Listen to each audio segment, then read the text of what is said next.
Great to see everyone. Let's go now into the origins of the soul.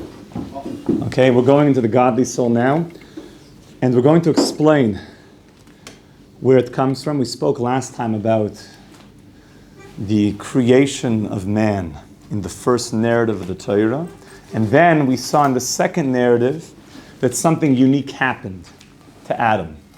What was the unique occurrence in the narrative number 2 of the Torah's creation account of man? Something different happens.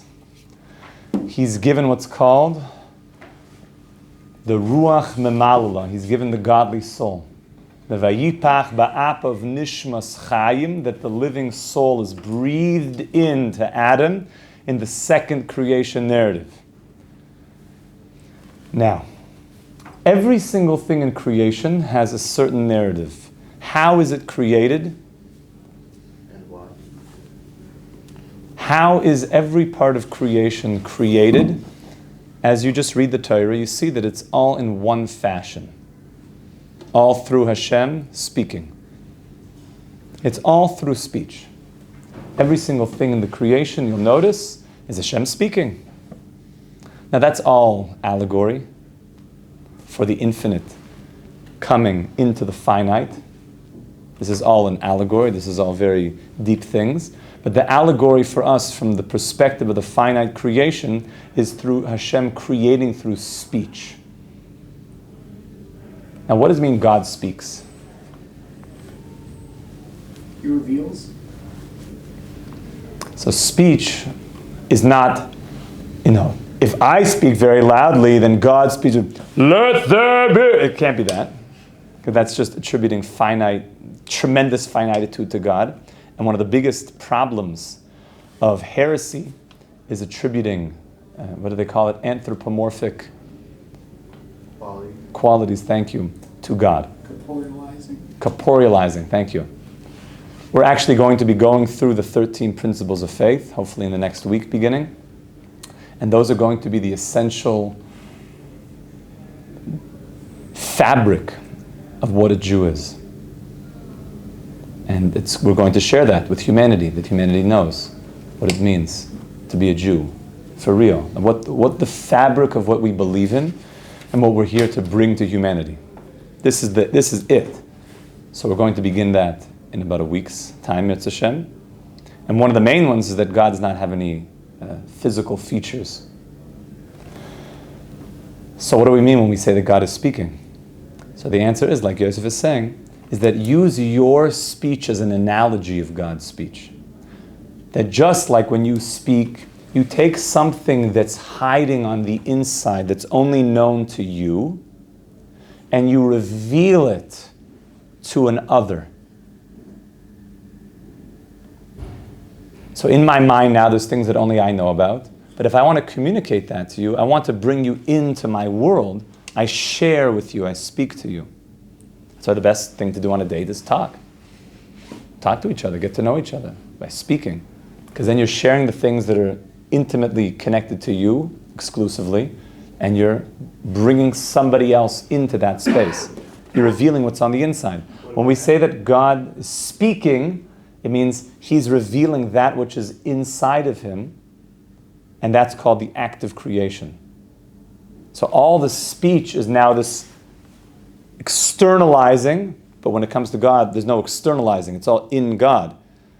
With us, the speech comes out, so to speak, and is heard by an other. With God, though, it's all an analogy, as God is, so to speak, speaking, revealing that which is inside in a deep place, which there's no place, but revealing that which is inside to another, i.e. the creation. And for God, it's all one act. The speaking and the revealing, the act of speaking is the act of creating the other. What about action? 3 levels, correct? When it comes to us, that God's speech is already the act of full creation. The speech is already the revelation and the creation. And the deeper you get into Tanya and other of the good books, they go into the details of how the Hebrew letters are forming the fabric of all creation. Yeah.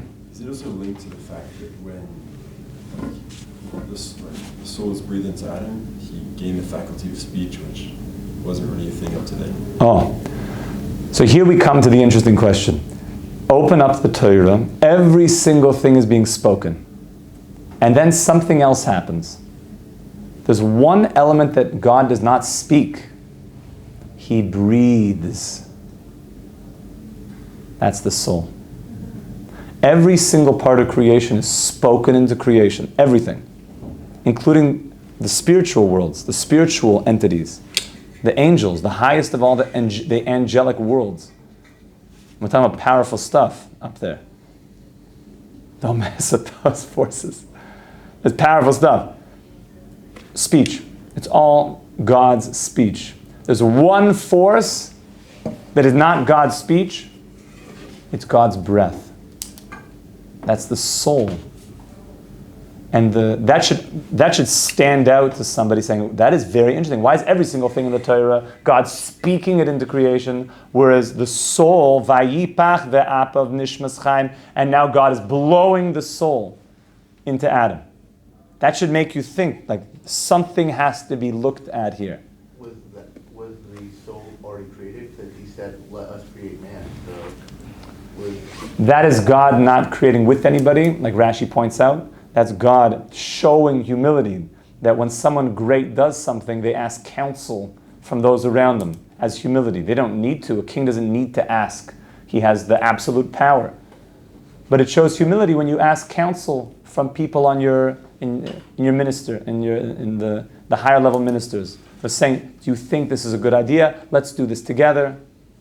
Big CEOs, if they're not, egomaniacs, they'll ask advice from people around them. So God was showing the way in a position of power that you should seek counsel. Nase Adam. Let us make man.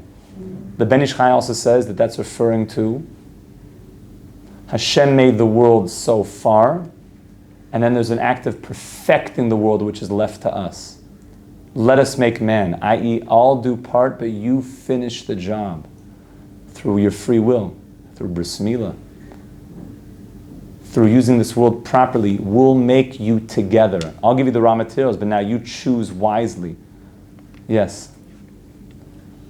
To that point, we learned together how, with the bracha on bread, Hamoitzi lechem min haaretz. how we talk about how we used to get bread from the ground, but now there's 10 steps between getting wheat from the ground and making bread, and how we have to now toil and put work into creating things, and how we humanity took the world, Adam and everyone, and all of his descendants took the world from Gan Eden and brought it down. So was the world, I guess, originally created in perfection, and then humanity damned it, and now we're... We don't believe in that word. It's like doomed. That's not a Jewish word. The world was created in a very perfect state, but it lacked the perfection that we weren't activating full free will. Because it was basically choosing between good and really good. Now that the world descended into a state of darkness, your free will decisions are much more powerful. Much more powerful. Okay, so back to the soul for a second. Vayipa ba'apav nishmas Chaim. So says the Tanya. He's quoting from the Zohar. Man de nofach mitoichei nofach. When somebody blows, they blow from their inner core. I've said this many times before, that when I first got married, I want to impress my wife, and we were staying somewhere and we needed to get a blow-up mattress. So we found one, but we didn't have a pump for it. So I was like, don't worry about that, I'll just blow it up myself. Right? Not a problem. takes a while, but yeah. So, I'm like this, macho young guy. I'm like, I'm blowing that mattress up. 2 minutes later, I'm, basically on the floor. My wife's like, how are things going over there? I'm like, it hasn't even moved. It's almost impossible to do it, right? Anybody here ever blown up a full Mattress? The whole thing? Yeah. How long did it take you? It's like hours. 5 to 10 minutes? No. Yeah. No, I'm saying the queen size. This is, it's not No, king size. a king size mattress. I'm 6'2". I'm also, and that's a, How about? and I'm saying, so I'd be fascinated. We'll look into that. That was, I don't mean like I mean like not one of these plasticky ones that gets quick. It like thick, and when you get one of these foot pumps, it goes quick. So I'm very impressed if you could do that. Did you squeeze the tube that you were blowing into? Yeah. No, I made sure it was going in, and it wasn't coming out, but it was sapping my energy. So how long can you forcefully blow for? If everybody just forcefully blowed here, I'm saying after a minute, you're pretty, even Wim Hof, you got to take breaks in between. So I'm saying, right, is you can't forcefully blow for that long. Even the top guys, top dog Wim Hof, is like, you can only go for so long. You can barely do a twin. Yeah, so I'm saying, why? Why is that? How long could you speak for? A while. You could speak for seemingly an endless amount of time. Well, no, you have to breathe first. Breathe, but I'm saying just non-stop talking. If you were just speaking in public speaking, you'd speak basically non-stop, as long as you have what to say. You have some content coming out. People could speak on speeches hours and hours and hours and hours. Forcing your breath out. Oh, and never, you don't get that tired. Say the Sfarim. Because when you speak, you're speaking from a more external part of you.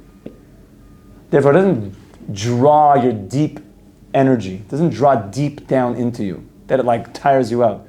But when you breathe out forcefully, it draws deep from you. So you feel like, so to speak, for a human being, tired out. So let's use this as an analogy that for God, when we say that God blows the soul into man, whereas everything else is spoken.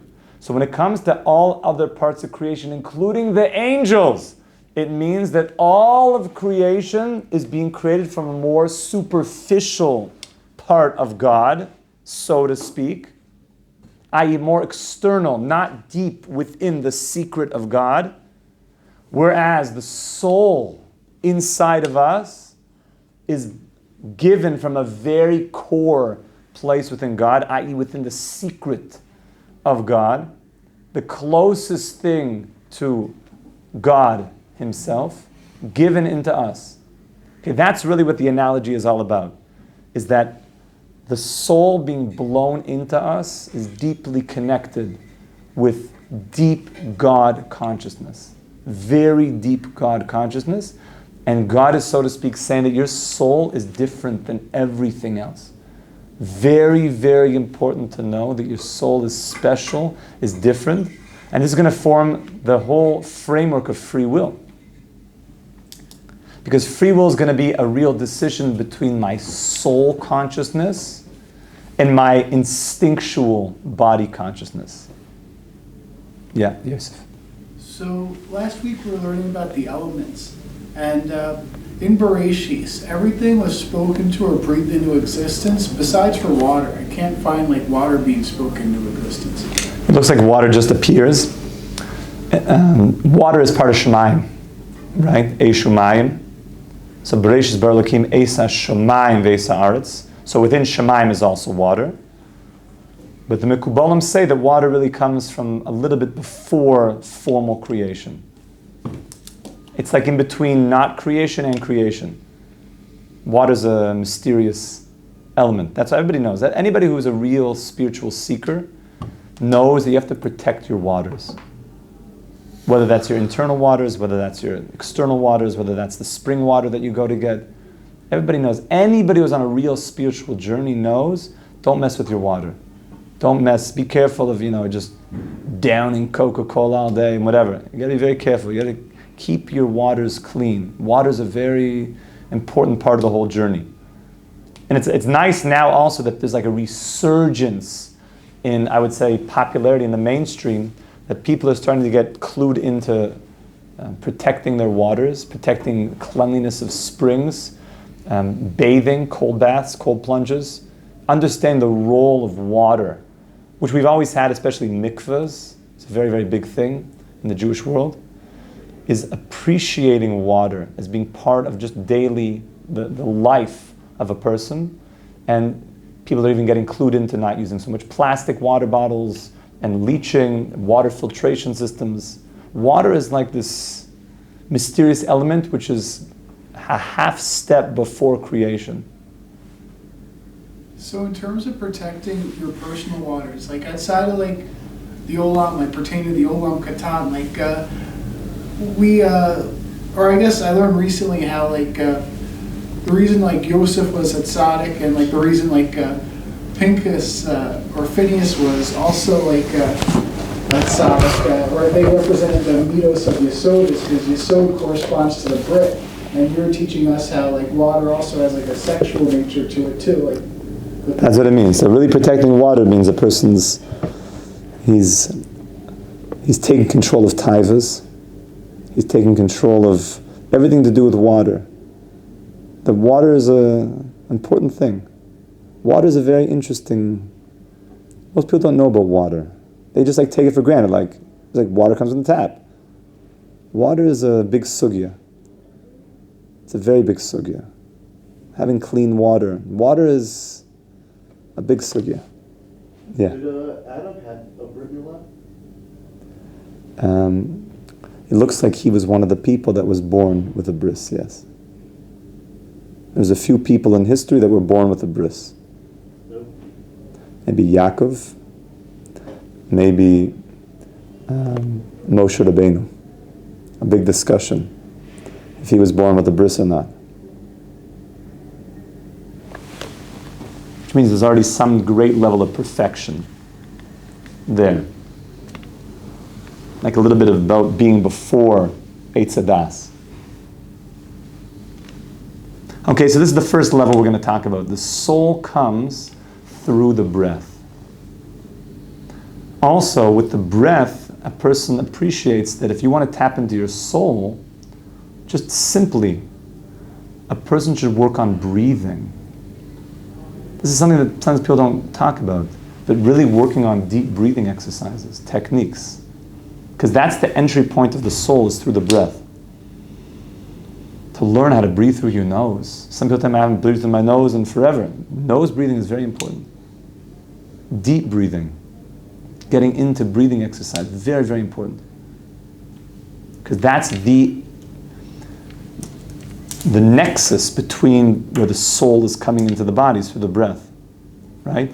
And the same word for soul, neshama, is the same word for breath. Neshima, to breathe. It's a lost art that we have to bring back to the yeshivas, we have to bring back to the world. Real, healthy breathing.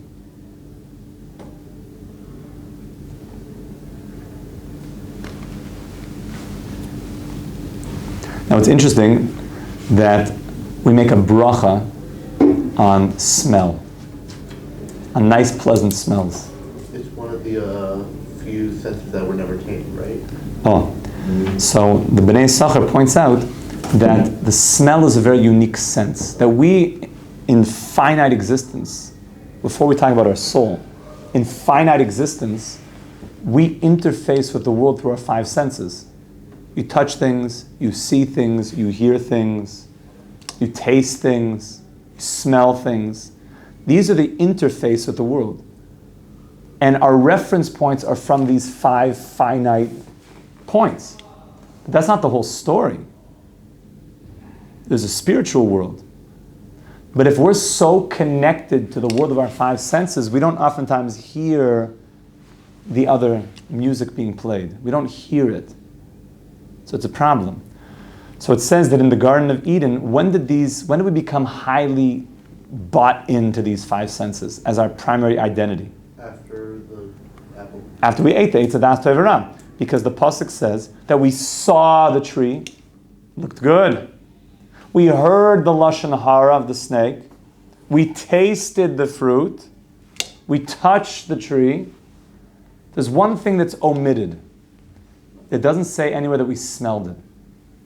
So now what do you have happen? All of those four senses become contaminated through eating from the tree. They become filled with what's called safek. We don't know if a touch is a good touch. We don't know if a taste is a good taste or a not good taste. Should I be looking at this thing? Should I not be looking at this thing? Our eyes are playing tricks on us. Since we ate from the Eitz Hadas, you have to really be a smart person to know how to use your eyes properly, to make your ears work properly, to listen to the right things. Am I listening to Lashon Hara? Am I saying Lashon Hara? To be very careful. The ears became funny, to make sure you're listening to the right things. But there's one thing that did not become contaminated: the smell. That's why when you smell things, it reminds you of like very old things. The smell is a very, very old sense. Like my father always says, the nose knows. You smell something, he's like, is the milk good? I'm like, yeah, like so date's good. He's like, smell it. He's like, nah, it's not good. But the date says, I know what I see, but my nose, the nose, no. You can trust the nose more than what your eyes are telling you. We even tie something smells fishy around here. It says the Mashiach is also going to judge people with smell. What it means, he's not going to smell people. You get what I'm saying? It means he's going to sense what's really going on. I smell something's up here. You don't actually smell something fishy here. You just smell something's off. Because Mashiach's going to be able to see from a much higher perspective. He's going to judge with the nose. Which means is the more that you're using your sense of smell, and the more that you're tapped into the breath, that's really the nexus point of the soul going in. So there's all sorts of secrets around smell. There's all sorts of secrets around using breath work to tap you into the soul. Okay, so that's going to be the first part we're going to talk about today, is that the soul is going to be connected to the breath. Whereas all other creation is going to be connected to speech. And in summary, that speech is something that's coming from more external, whatever that means, within the infinite. We're talking about, so to speak, as the infinite is creating now finite existence, but it's going to be coming from a much more external element of the Creator, whereas the soul is coming from the breath, from the deepest part of the Creator. Yes? So let's say I want to pass an exam. You're saying that if I just speak it into existence, obviously I have to study and whatnot, but if I say like, I'm going to pass this every morning when I wake up. Manifestation is very powerful. And most likely, okay.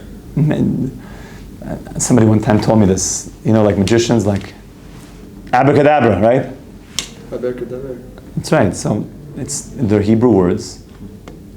Adabra, adaber, I will speak. Abara means I will create. Abara, I will, bore, I will create. Kidabra, like I speak. Meaning according to what you talk about, abracadabra. I'm going to create things according to speech. Speech is very powerful. One of the biggest lies that you're probably ever told. You guys remember being in the playground? Sticks and stones can break my bones, but words can never hurt me. That's the biggest lie. Words hurt. Words build or destroy. Words are very powerful. That's why there's no nation in the world that has such severe and detailed laws about speech than do the Jewish people. We have laws of how you talk at your breakfast table. We have laws, not only some nations, many nations have laws against libel, against ruining someone's reputation, especially if it's not true. We have laws, even if it is true, you can't say a negative thing. But it's true, but it would hurt them. You can't say it. That we're so careful with our speech. Now, by the way, who wrote and compiled all the laws together? From all the law, all of Chumash, of Tanakh, of Zoyars, of Gemara, the famous Chafetz Chaim. Okay, the Chafetz Chaim wrote the book, Shmir Saloshin, Guard Your Speech, which goes through all the detailed laws about how to speak. And people read the book and they said, he probably doesn't say anything. He's probably just quiet all day out of fear that he's going to say the wrong thing. So they traveled to Radin in Lithuania to visit the Chafetz Chaim. And when they got to the Chafetz Chaim, he was an old man and he was schmoozing with everybody. He was talking a lot. So they said, Rebbe, we read your book. How do you talk? He says, it's because I know my sefer that I could talk. Now I know everything that you could say, so I just spend my whole day talking. If you haven't read the book, then you should be a bit more careful about what you say, lest you say damaging things about people. Speech is very powerful. Now, Hashem could veto stuff just because you're saying, I will pass my exam. Yeah, but did you study for the exams? Did you put in the requisite work for it? Just by saying, I will pass, I will pass, I will pass, it takes you in the right direction. But saying that mantra, actually, I will pass, might actually initiate a system where you actually start studying, because you might need to add that. It's just that I will pass, will generate now the motions to actually go study to pass the test. Have a wonderful day. We should be Zayed the Mashiach. Amen. Have a wonderful day.